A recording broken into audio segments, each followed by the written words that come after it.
Chief Electoral Officer Jangka Meghalaya uba Frederick Harkungor ula kubur baki danbon ki jingpen khen ki kendon COVID-19 hak jalap election chiteng samoy hamauring keneng mau phalang bat Rajabala. CEO ulo ang bahaki babon ki khep ki returning officer ki lapan jingpen shai ne ki kertong bat kumjuru ne ki sengsain perthai ki lapan khen ki kendon bat shim jingpen chitamru kinthup yo CEM ke GHDC ublasha penduk sendan bat late jalap election har Rajabala.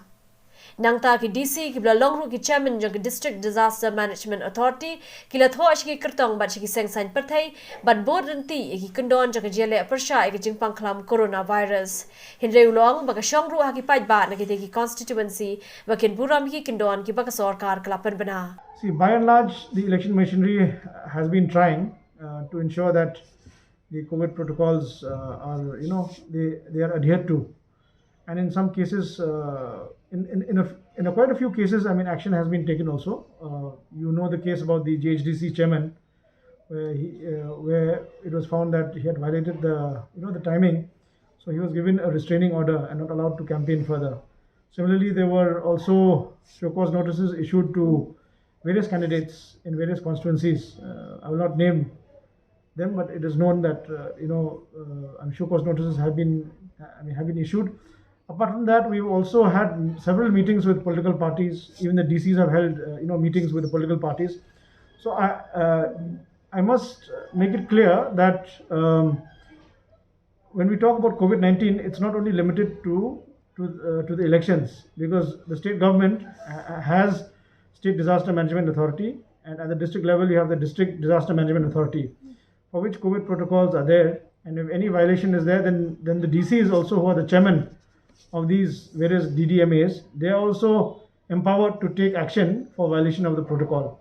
So accordingly, I have advised the DCs that those which are strictly election related may be treated from the point of view of the elections, and those that are COVID violation from the DDMA angle, then DCs should file FIRs.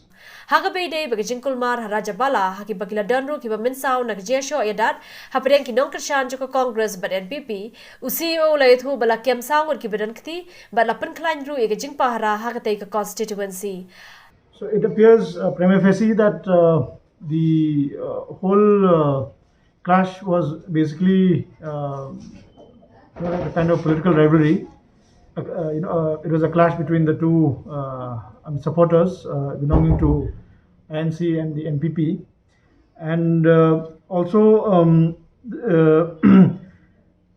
this clash actually started at the end of the political campaign, which ended at 4 o'clock, and in the process of returning home, a group of people had marched in a procession via Rajabala, via the Rajabala, Bazaar area to Gorodubi and Margumari, Pachkandi, and Nayagaon and Old Bhaitbari and Keradawa areas.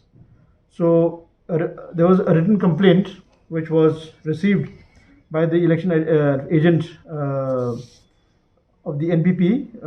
There was an election complaint from the election agent of the NPP. It was received, and on the basis of that, a formal FIR was also filed, and also the magistrate in charge of the flying squad team also filed an FIR. So as per the report, this group clash consisted of about 21 people, and most of whom sustained minor injuries, not any major injuries, and these 21 people who were involved in the clash belong to both the NPP as well as the INC parties.